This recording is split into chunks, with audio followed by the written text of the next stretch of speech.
brothers and sisters transitioning back into the community from, a big stint of incarceration.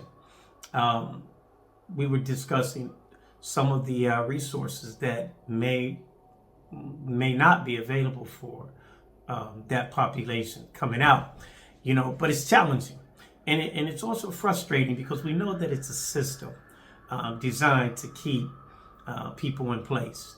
And it's not about making a mistake or even not getting to a place in your life to where you're ready to take accountability and own up for whatever sent you to prison, incarceration. But I do think that a lot of things should be applied now, and changes definitely should come about. One of the thoughts in conversations was how you do credit.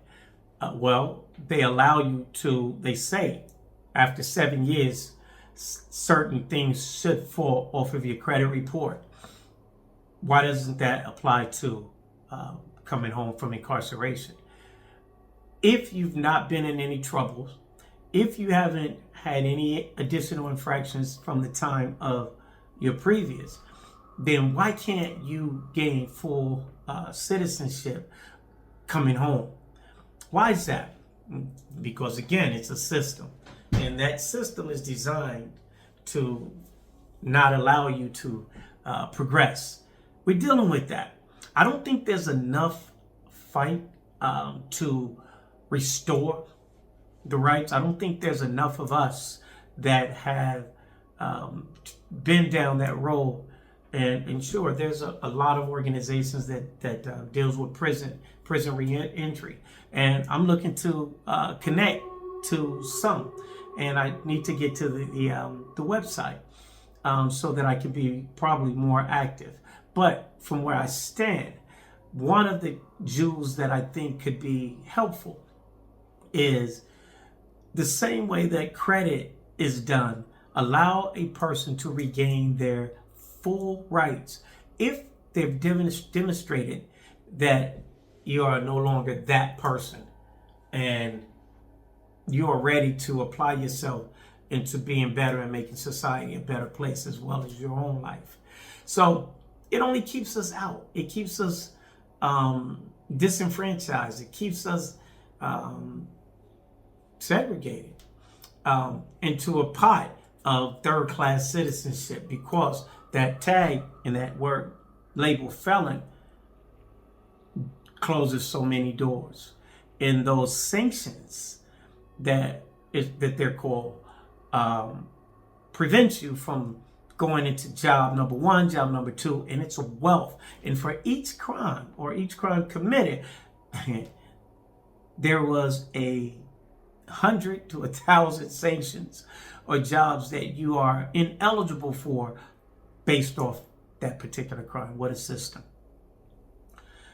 That is another method of how we as a collective group can gain restoration and economic growth and development by being able to have a fresh start. But if the challenges continue to be weightier and weightier and weightier, and the weight continues to be on my back, then it's going to shut the door and it's going to push me, even though you may have degrees or what have you, into a category to where you aren't making a viable living for you or your family. Man, it's a diabolical. So my call is to those that are in this reentry circle, and if you have a loved one that are incarcerated, start early finding resources and solutions, resources that can help that individual, him or her, move forward. Start while they're incarcerated, while they are behind the walls. So get phone numbers, look for alternatives and organizations that help those that are coming on, because the fight is real, and it's a hard fight. It's not something that you just come out and you win. Even if you're trying to start your own business, it's still a challenge. You can come out with the best game plan in the world, but that system and that roadblock can be so heavy and so high that it often, I've seen it, break people down and they lose hope. And you already know what happens once you lose hope.